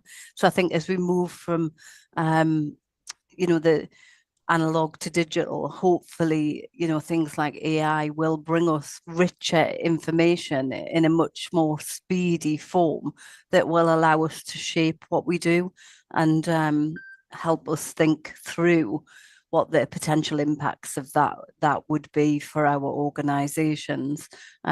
Because I do believe, like Ruth, that we and Kelly, that we have a strong voice, but that voice needs to be collective. That voice needs to be sharing a common purpose. And as we work through the 10-year plan, so it doesn't become a dusty document on the shelf, which I think I heard Kelly share as well, we need to be sharing this at all levels, but also encouraging the voice to come back, but also the kind of continual feedback mechanism that to staff, that is feeding something that is becoming meaningful, and they can see that. Change is the ever constant within the NHS, but in a backdrop where we've got less students coming into the profession and we want to hold on to registrants, I think flexible working and creating that the power of kindness within an organisation will help us retain our staff and help them with the psychological safety to continue shaping services, because they all do amazing work. We're not really great at shouting about it. Like Ruth said, we're not really great at saying we did a great job today. We all often focus too heavily on what didn't go right. And I think we just need to get that in balance, because I see an amazing amount of great work on a daily basis when I work alongside my colleagues, both in the acute and the community settings. I think the 10-year plan gives us the opportunity to bring them closer together and make it more seamless in terms of those transitions as people transition from the acute setting to the community. Great, thank you, Jeanette. Yeah, absolutely agreed. Celebrating success, I think, is a very important one. Microaggressions, yeah, something I've become increasingly aware of since people have started talking about them. And data, yeah, even in my world, I have so many dashboards full of data, and what do I actually do with it, and what's the important bit and what isn't. So thank you very much. Last but not least, we've got Donna, who's going to bring us a Northern Ireland perspective. Obviously, there's lots going on there as well. Looking over at the NHS plan in England, I guess. So thank you, Donna. Thank you, Steve. And again, I'm just going to pose with everybody a challenge, because what if you had an idea and was told that it wouldn't work or couldn't work, and you just left it at that? So that's something that happened to me 18 years ago, whenever I was setting up the nurse-led cardiac ambulance and the nurse-led cardiac assessment unit. So we had a nurse-led cardiac ambulance from about 2001, and that meant that it was 2 nurses who would go out and no medical staff, and we would thrombolyse patients out in the community or in the hospital.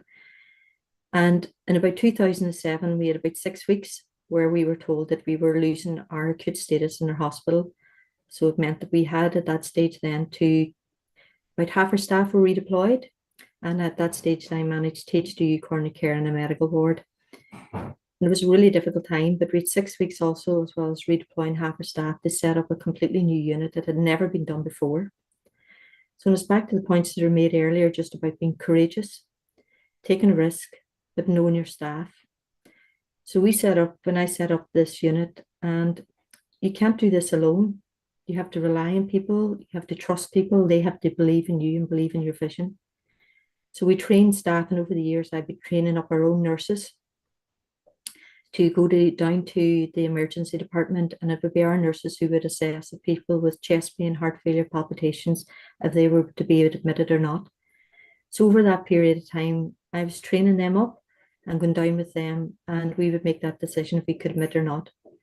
So we're building up their skill set. So when we did have them 6 weeks to completely change the service, that meant for our local population, we were keeping a service, a life-saving service close at home to our population. It meant that I knew our staff were skilled and trained. So any person that they were either going out in the cardiac ambulance to see or was arriving into the ward, that they had the skill set to do that. And it was about how we worked in partnership at that time, all about the 10-year plan, about partnership, working with our council, going and talking to them about the new service, working with our GPs, sending out letters, changing them, telling them about the change in service, what criteria we would accept of patients coming in. But for the local population, for me, it was their peace of mind that they didn't need to self-refer. They could walk into this unit if they presented with chest pain, shortness of breath, or any arrhythmias. And we would have nurses there 24/7 who would admit them, do their bloods, do their ECG, order the chest X-ray, order any of their ECG diagnostic tests. We had permission as well, and we worked with our radiology consultants as well to get trained up in our IMRA regulations for further investigations if we could order. And it meant that they would do the complete assessment of that patient. They needed thrombolized, they needed DC cardioverted. They also had our nurses, they run the cardiac arrest team, so we have no medical staff. So it's only nurses who are on our cardiac arrest team. So the nurses will make a diagnosis. They will actually write the discharge letter as well to the GPs. And we have visiting consultants, cardiologists who come, and then if we have difficult cases, we can talk it over with them if we need advice. Myself and some of the other staff were non-medical prescribers, and that helped as well in the unit to be able to prescribe medications if we needed and adjust medications. So we had a lot of autonomy. And to this day, I don't think that anywhere else in the UK has managed to provide a unit like this. So you'd have 3 nursing staff on duty, and they see on average nearly 6,000 patients a year. And it prevents patients then going to our big acute hospitals. And it means that we have a service locally, meeting the population needs, working with the local community, increasing the skill set of our staff who are there and doing something different and taking that very balanced risk with a lot of hard work done behind the scenes to get this up and running and get buy-in. So back to that, being courageous. Yes, be courageous, have an idea, get the plan done, and then work with your partners and try to keep services as long as possible. So I just encourage everybody, have the idea, get some buy-in and work. You can't do this alone. You need that support from everybody else, but be clear about your why. And my why was that our next hospitals were 30 and 40 miles away. And I wanted a service to be kept locally, that we would give people a chance to live if they had a heart attack, where we could thrombolize them. And if they were in acute heart failure, or if they needed DC cardioverted, we could do that. And we could keep our patients local, stabilize them, and then transfer them on. So nurses are amazing. Stretch yourself a wee bit more. You think you can't do that, but it's amazing what you can do when you invest time into training and retraining and just having that real vision of what we can do differently. And I think with a 10-year plan, we can do amazing things. Thank you. Fantastic. Thank you, Donna. And thank you to all of our presenters so far. Some really fascinating insights and very interesting views on the whole system, including the health plan. So thank you. Now time to go into a bit more of a discussion. So again, this is your chance, audience, to get your questions in for the panel, or it can be a view. It doesn't necessarily have to be a question. Obviously, if it's for a particular member of the panel, that would be helpful if you could highlight which member of the panel it's for, and basically use the chat box as you have been. But as I say, I've got a few questions to get things going. So I'm going to stick with you, Donna, because it's just fresh in my mind. But how did you bring people along with what you were doing? Because anything new, it's always a bit of a challenge. So perhaps this is an overarching question for lots of things that are going on at the moment. How do you win hearts and minds to try new things? First of all, it's about training your staff, Steve, having them well trained, in that they have confidence, really. And I think when you get buy-in from them, and you get buy-in by working with your consultants and your managers, and I find the consultants were more bought into it. It took me quite a bit of time to get the managers to buy into it, because I think they were more risk averse, and a lot of them thought it wouldn't work, but they didn't see what we had done behind the scenes of years and years of training and investing and getting people trained, and going out and meeting with the general public and speaking to your counsellors, speaking to your GPs, sharing with them the idea and vision, but also making them realise as well, this was a whole community approach that we were going. I needed their support to send patients to the unit, so the unit could be really active, alive, and really vibrant and really effective. So it was speaking and keeping it very much patient focused, that the difference this would make to patients, that we could keep them local. They didn't have to go to the bigger ED departments and wait and wait and wait. It was the pressure we were taking off our big acute sister hospitals. So it's all about communication and all about relationships, and having a very clear vision of what we can do and what we can't do. So they're clear that the patient gets to the right care, the right time, first time. Great, thank you, Donna. Jeanette, I've got a question for you, just around. I know you're, very pro sort of positive cultures and everything else, and resilience and all of those sorts of key aspects of team building. I mean, in terms of staff well-being, I mean, did you think that has been given enough attention and priority down the years? Did you like what you see in the 10-year health plan on that, or are you hoping for a bit more in the new workforce plan and the various other things coming along? I think, Steve, the new workforce plan will be interesting, and I'm keen to see what that brings. I think at Northumbria we do have a really strong workforce wellbeing offer. We can always do more, and I think the other thing I would kind of challenge the audience to think about is that this is perhaps a unique time for the NHS. We have 5 different generations almost in the workplace, all wanting very different things from work. And I think we need to be adaptive, and flexible working is one thing around that, but we've clearly got to deliver services, and there's a fine balance there. Some would argue that a lot of nursing roles are flexible given the shift patterns and things. Others would argue less so.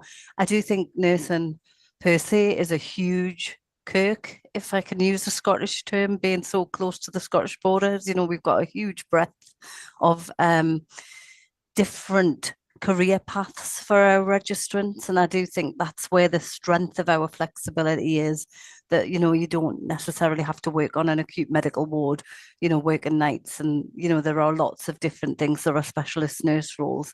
I think it's really about trying to bring that together, trying to find the right path for different people, and also trying to remove the barriers for that so people can move and find that within them.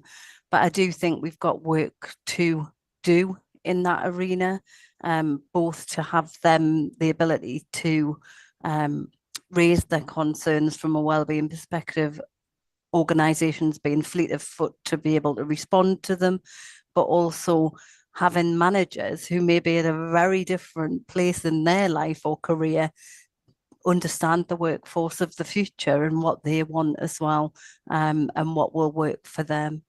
But do we always get it right? Absolutely not.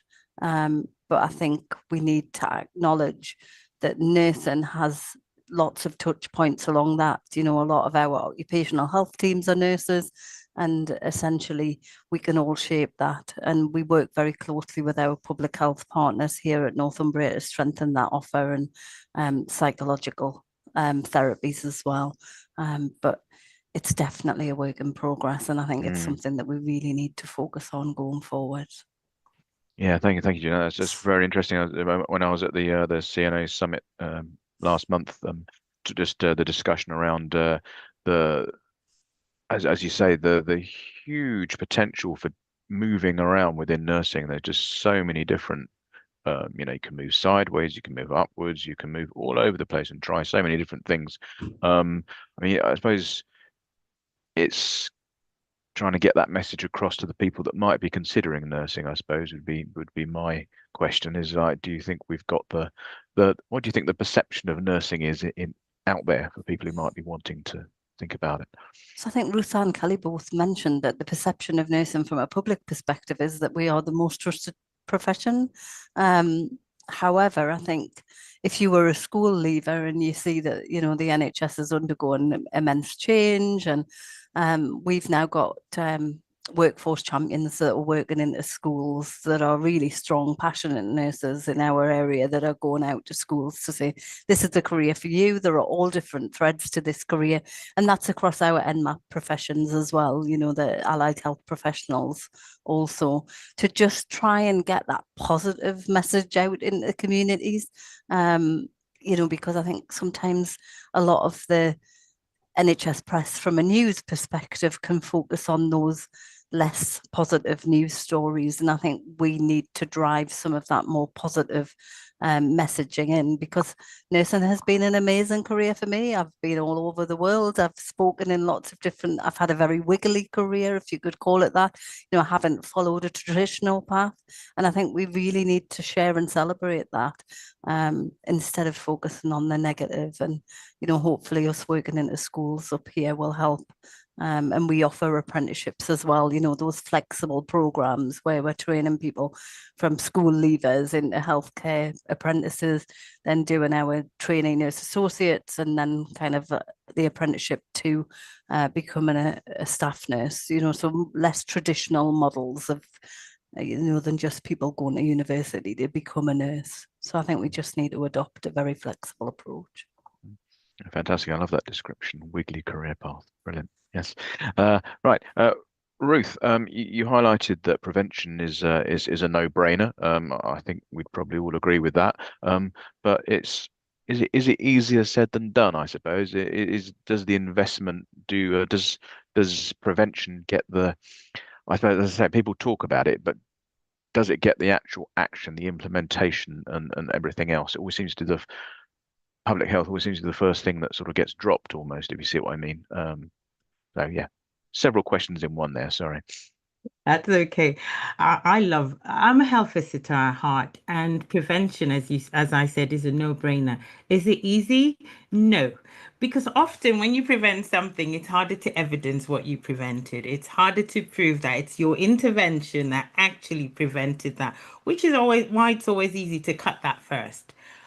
And what happened? You cut it, and then a few years later, you see the results of cutting that what you were preventing, which is why we have seen things like health visiting, because our numbers have significantly reduced.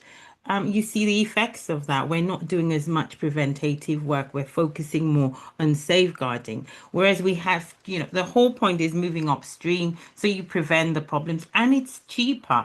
And one of the first projects I was involved in was the Family Nurse Partnership, working with very vulnerable families. And 10 years on, 20 years on, we could see what we prevented. Those children were school ready. They were able to attain all their milestones. Their parents were often not in education, employment, training. We were able to support them back into employment, education, and training. So now, rather than getting from the system, they are contributing to the system. So it's a no-brainer. But unless we embrace that thinking, that mindset, we're so focused on looking after ill people. Yet we have a national health service, not a national illness service. So we almost have to go back to the drawing board and really define, what does prevention look like? But everyone recognize their role in prevention. The more all of us, even the acute services, if they understand, the more we prevent, then they could do great work. There are fewer people who are ill, and then the money will go further and stretch further. So although it's not easy, we almost have to retrain our minds and plan, co-produce, listen to those who have expertise, those who are expert in preventing, but also the communities we serve. You know, our patients, our clients families, communities know where the gaps are. So we work with them to prevent, listen to them, and then we measure. Before we started preventing, what were the outcomes? Now we started, what are the outcomes? And then that's the difference we can measure. Perfect. Thank you, Ruth. There you go. Answered it all in one go. Fantastic. Right, Kelly, moving to you. Obviously, you started things off, so I'm coming to you last. But just in terms of what you're doing, how are you strengthening collaboration between acute and community teams? Obviously, it's a key area. The idea of well, building more community stuff, but at the same time, we can't forget the acute sector as well.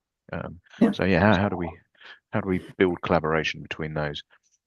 I think the first thing in a general looking at it is to value and respect both sides of jobs. The thing about community nursing, and I'm not a community nursing background, but the autonomy that these nurses have going into people's homes, we have everything in the hospital. I've got a doctor, an oxygen machine, a cardiac arrest team, etc. In the communities, they don't. So the way that they have to do their work, the ideas that have to come up with, the innovation they need to do, there is so much that we can learn from our community workforce that will help us inside the acute trust to do things differently and to look at care for patients differently, because sometimes we over medicalize in the acute setting when maybe in the community they wouldn't do that. So I think the first thing is to learn about each other's roles and how we can both bring everything to the table. We've started by, in our community, is allocating leads who then are now coming into our meetings, our committees, so that they can bring their pathways and things that they're struggling with, and we can also help them, but bring stuff that we are also struggling with, so we start to become united. We're also looking at joint jobs. So are there things within the pathways that if, for example, they had better access in the communities to my teams inside the acute, so if we're looking at Parkinson's, dementia, stroke services, etc., would that mean that we could prevent patients being admitted into the hospital setting? Could we act and do things in the community that didn't mean they needed to keep coming back in for blood tests and appointments? We did a review and we found that 30% of our patients are having 6 appointments or more in the last year of their life in acute settings.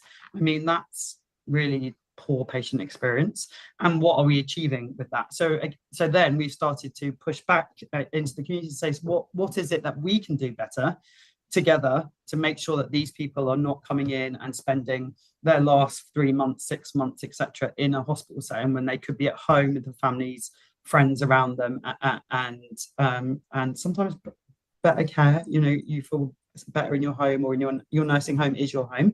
So we're really trying to strengthen that relationship, and I think it's really important that we do become more united and start having those conversations and working on what can I do for you and what can you do for me. And also around education, there's things like my CPD budget. I always at the end of it don't necessarily always get to spend it all. Well, why am I holding on to that CPD budget? Why can't my community, which is my community, come in and use that funding as well, when it's going to strengthen the care for my patients that we're putting out and their patients into the community. So there are lots of things we're trying to do to bridge that gap between us. But I just to add, I find it really interesting, Donna's conversation about 18 years ago. There is something about now in our landscape, why were we able to do things 18 years ago that we now struggle with? And I think in the community setting, because what Donna has described is about community services that they could provide that we've now made into acute. So that would be a really good conversation to keep going about how do we strengthen the accountability that we give back to our nursing colleagues, physios, AHPs, maternity colleagues in the community to be able to do these things that have been done 18 years ago. So I would urge that as well as what do we do differently. Thank you very much. Yeah, Donna, any thoughts on that? I think you have to understand what you want to do and why, and I think it can be done in local communities. I think where we are at the minute is everybody is so busy, but we're not really pausing, really to think about what do we need. I try to always work, what do we need 10 years in advance? So when I had taken up that sisters post many years ago, I was trying to think, what is services going to look like in 10 years? So we have a 10-year plan. So I think we should be thinking, what is it going to look like in 10 years? So we know now at the minute that 1 in 3 children born will have dementia. So we know the levels of dementia, acuity, we see hypertension, we see so many of the illnesses that are going up. We see obesity, we see drugs and alcohol. We see your frail elderly.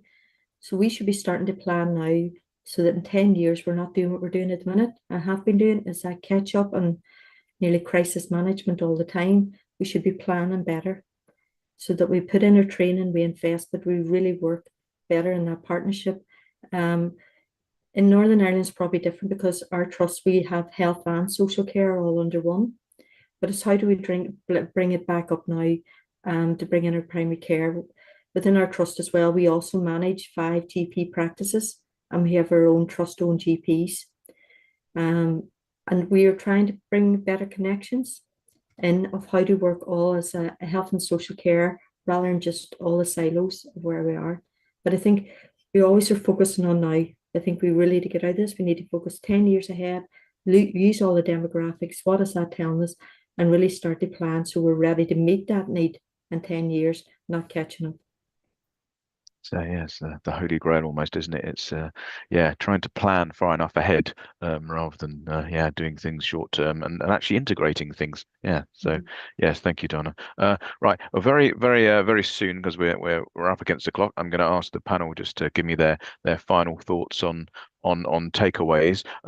But just before I do that, I'd just like to thank them all again. So thank you to Jeanette, Kelly, Donna, and Ruth for spending time with us today and giving us some great insights from what they're doing and also their views on the health plan. So yeah, I'd just like to get some final thoughts now before I wrap up. So I'll stick with you, Donna, as you are on the screen. So yeah, can you just give me what your key takeaways would be for our audience today?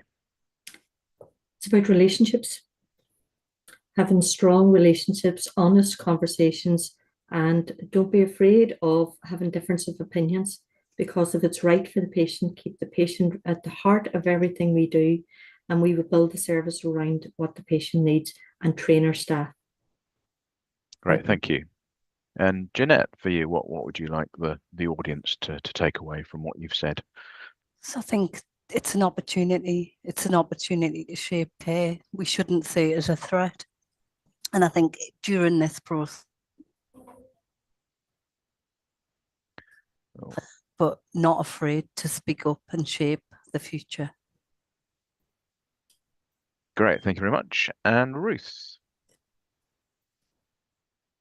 Yes, mine will be, we were born with a voice. Why are you not using it? So as Jeanette said, embrace this opportunity, because if we don't, decisions will be made about us without us. So this is time to get in the driving seat and stay in the direction of travel. Perfect, thank you. And last but not least, and thank you for fighting through the cold, Kelly. Thank you. We've all talked about it, and I know that having a voice can be scary, and I get we have a voice, but now is the time that if we unite as a nursing force, like a lot of our other colleagues do, we can truly change the landscape of what we are seeing. And the 10-year plan. So I urge everyone to come together and let's start having a different voice in nursing. And that would be my take-home message. It doesn't mean go out but let's just get together and let's start having a collective voice. Fantastic. Thank you, everyone. Some great messages there. Thank you. So sadly, that's it. We're now out of time today. So we've covered pretty good amount of ground, I think, in Workforce Virtual in a pretty short time. So I hope you enjoyed it as much as I did. So thank you to all of our speakers from today. So we've got Greg, Claire and Adele, and obviously the current panel, which is Jeanette, Ruth, Donna and Kelly. And also thank you to our sponsors for today, so NHS Professionals, Oxford Medical Simulations, OMS, and the NHS Workforce Alliance as well. And a quick mention to our charity partner, the FNF, of course, and thank you to you, our audience, for coming along today and attending, and also being really engaged and asking plenty of questions along the way too. So, as I said, you'll be able to watch back sessions through Swapcard, and also when we get them on the Nursing Times website as well later on there too. And as stated earlier, I hope to see some of you next week at our Nursing Times Workforce Summit and also the awards as well in London. So last but not least, I'd like to wish you good and what am I saying?